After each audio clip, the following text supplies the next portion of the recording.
यह कथा तब की चल रही है जब तारक नामक असुर हुआ और जिसकी भुजाओं में अपार बल था और वह अजर अमर था और सारे देवताओं को जीत चुका था।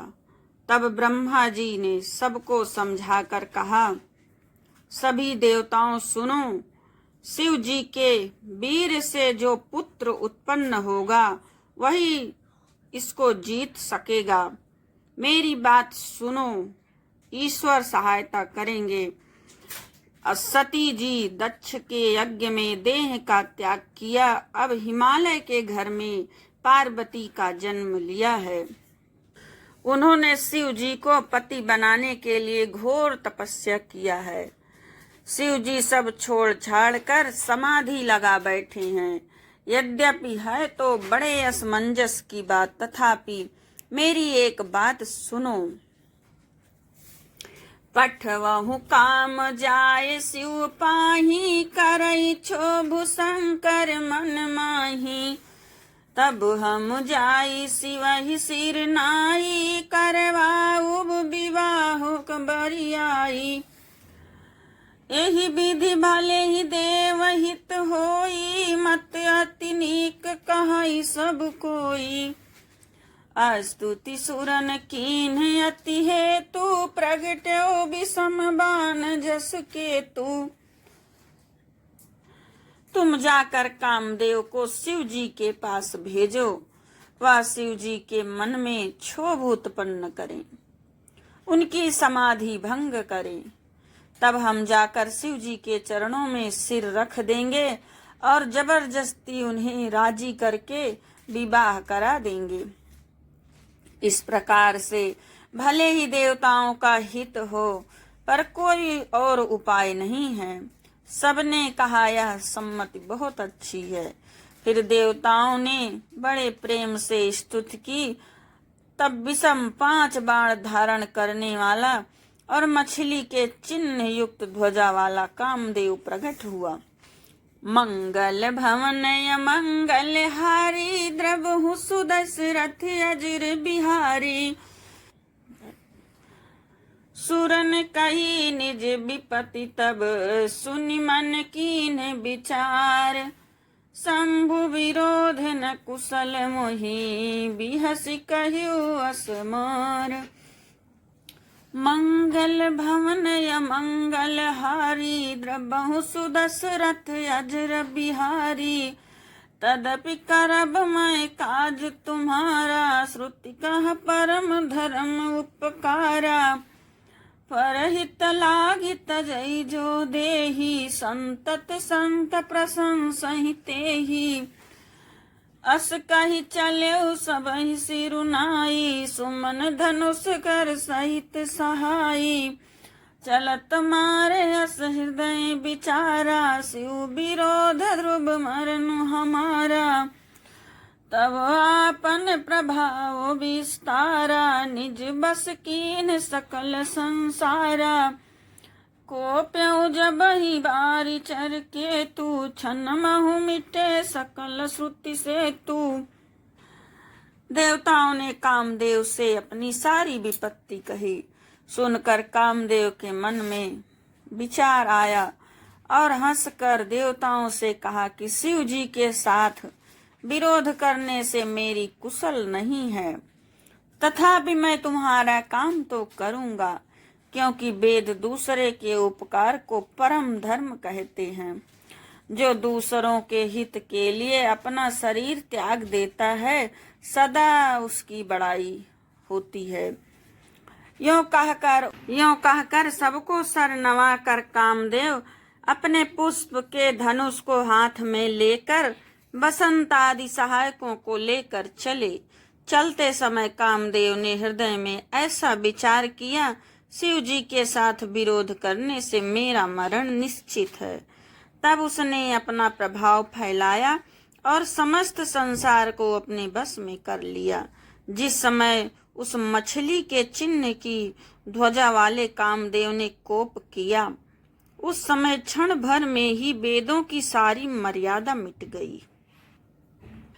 ब्रह्मचर्य व्रत संयम नाना, धीरज धर्म ज्ञान विज्ञान, सदाचार जप जोग विरागा, सभय विवेक कटक सब भागा, मंगल भवन मंगल हारी, बहु सुदशरथ अजर बिहारी, भाग्यों विवेकु सहाय सहित, सुसुभट संजुग मही मुरे, सदग्रंथ पर्वत कंदरहि, महु जाइत ही अवसर दूरे, हो निहार का करतार को, रखवार जग खर भरू परा, दुई माथ के ही रतिनाथ, जेहि कहूँ कोपी कर धन सरुधरा, जे सजीव जग अचर चर, नारी पुरुष असनाम, ते निज निज मर्याद तजी, भय सकल बस काम, मंगल भवन मंगल हारी, द्रबहु सुदशरथ अजर बिहारी, ब्रह्मचर्य नियम नाना प्रकार के, संयम धैर्य धर्म ज्ञान विज्ञान सदाचार, जप जोग वैराग्य आदि विवेक की सारी सेना डर कर भाग गई। विवेक अपने सहायकों सहित भाग गया, उसके योद्धा रणभूमि से पीठ दिखाकर भाग गए। उस समय वह सब सदग्रंथ रूपी पर्वत की कंदराओं में जा छिपे, अर्थात ज्ञान वैराग संयम नियम सदाचार आदि ग्रंथों में ही लिखे रह गए। उनका आचरण छूट गया। सारे जगत में खलबली मच गई और सब कहने लगे, हे विधाता, अब क्या होने वाला है? हमारी रक्षा कौन करेगा? ऐसा दो सिर वाला कौन है जिसके लिए रति के पति कामदेव ने कोप करके हाथ में धनुष बाण उठाया है? जगत में स्त्री पुरुष संज्ञा वाले जितने चर अचर प्राणी थे, वह सब अपनी अपनी मर्यादा छोड़कर काम के वश में हो गए।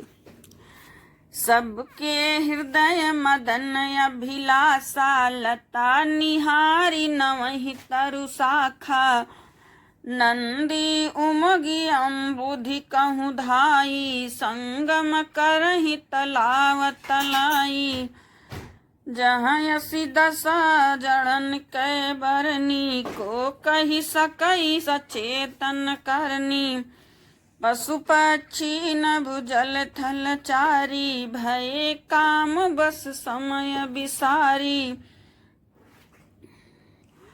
सबके हृदय में काम की इच्छा हो गई। लताओं बेलों को देखकर वृक्षों की डालियां झुकने लगी, नदियां उमड़ उमड़ कर समुद्र की ओर दौड़ी और ताल तलैया भी आपस में संगम करने लगी, मिलने जुलने लगी। जब जड़ वृक्ष नदी आदि की यह दशा कही गई, तब चेतन जीवों की करनी कौन कह सकता है? आकाश जल और पृथ्वी पर विचरने वाले सारे पशु पक्षी अपने संयोग का समय भुलाकर काम के वश में हो गए। मदन अंध व्याकुल सब लोका, निस दिन नहीं अवलोकहि को का, देव दनुज नर किन्नर ब्याला, प्रेत पिशाच भूत बैताला, इनके दशा न कहूँ बखानी, सदा काम के चेरे जानी, सिद्ध विरक्त महामुनि जोगी, ते काम बस भये वियोगी, मंगल भवन मंगल हारी, द्रबहु सुदशरथ अजर बिहारी, भय काम बस जोगी, सतापस पावरहि की को कहे, देखहि चराचर नारी मैं जे ब्रह्ममय देखत रहे। अबला बिलो कही पुरुष मैं जगु पुरुष सब अबलामयम्। दुई दंड भरी ब्रह्मांड भीतर काम कृत कौतुक अयम्। धरी न काहू धीर सबके मन मन सिज हरे। जे राखे रघुवीर ते उबरे तेहि काल महु। मंगल भवन अमंगल हारी द्रबहु सुदशरथ अजर बिहारी। सब लोग कामांध होकर व्याकुल हो गए। चकवा चकवी रात दिन नहीं देखते। देव दैत्य मनुष्य किन्नर सर्प प्रेत पिशाच भूत बेताल ये तो सदा ही काम के गुलाम हैं। यह समझकर मैंने इनकी दशा का वर्णन नहीं किया। सिद्ध विरक्त महामुनि और महायोगी भी काम के वश हो कर योग रहित या स्त्री के विरही हो गए। जब योगीश्वर और तपस्वी भी काम के बस हो गए तब पामर मनुष्यों की कौन कहे, जो समस्त चराचर जगत को ब्रह्ममय देखते हैं। वह तो उसे स्त्रीमय देखने लगे। स्त्रियां सारे संसार को पुरुषमय देखने लगी और पुरुष उससे स्त्रीमय देखने लगे। 2 घड़ी तक सारे ब्रह्मांड के अंदर कामदेव का रचा हुआ कौतुक तमाशा रहा। किसी ने भी हृदय में धैर्य नहीं धारण किया। कामदेव ने सबके मन हर लिए। श्री रघुनाथ जी ने जिनकी रक्षा की केवल वही उस समय बचे। उभय घरी यस कौतुक भयऊ जव लगी काम शंभु पहि गयऊ। शिवहि बिलो की संस क्यों मारू भयऊ जथा तिथि सबु संसारू। भये तुरत सब जीव सुखारे जिमि मद उतरि गए मतवारे। रुद्र ही देखी मदन भय माना दुराधरस दुर्गम भगवाना।